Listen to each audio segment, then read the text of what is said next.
In the soil lab, one of the things you need to do is grind your soil. Before you grind the soil, you need to make sure that the grinder is clean. So what you can do is you can take this off, pull this off, and make sure that it's been cleaned if another student has used it before you. In this case, it has been cleaned, and so we're ready to grind. Have your soil ready, and have a pan ready to collect the soil after it has been ground. You can turn on the grinder over here. Make sure that's plugged in. Turn it on. And add the soil.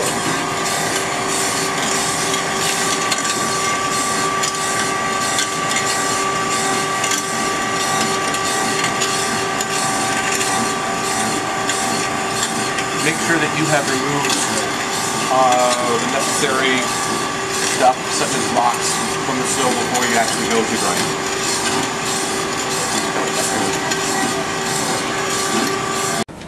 So after the first round of grinding, then you can then take it to the sieve. This is the sieve.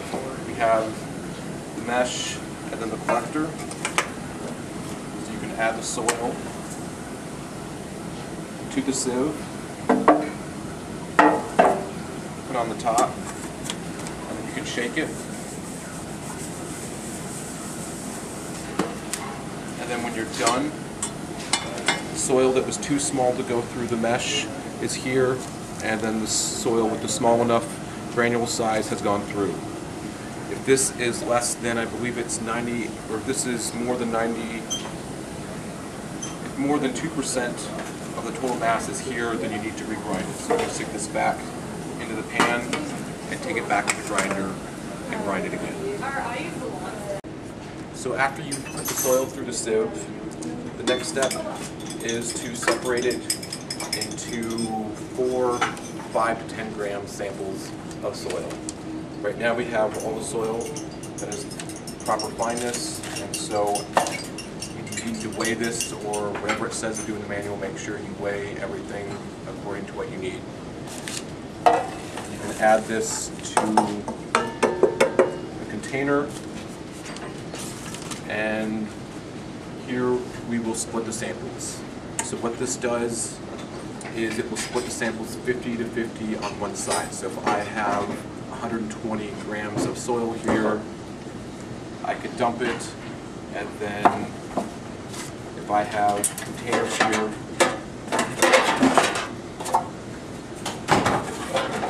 half the soil will go in this container and half will go in this container. So if I start with 120, it will be 60 and 60. I can then take one of these, which will be 60, and then split it again into 30 and 30. So you need to do the calculations so that you end up getting 4 samples that are 5 to 10 grams in total mass.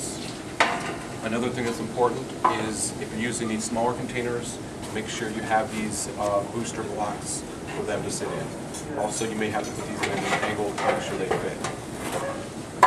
If you are using the larger containers, you do not need those booster blocks, and so you can have a sample like this.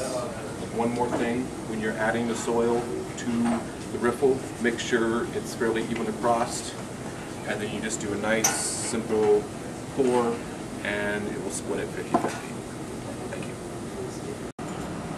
After you have separated your samples and so that you have 4 approximately 10 gram samples, you will have containers which are dirty, so you need to clean them. The first thing you can do is take it over to the hood where there's nitrogen, and then blow out the dirt for the nitrogen, and then after that you can take it to the sink, rinse it out with water, and then distilled water, and put it in the oven to dry. But if you don't blow it out with nitrogen, you'll make a whole bunch of mud, and you don't want to do that, so we'll first blow it out with nitrogen. Turn on the air, and blow it out with nitrogen.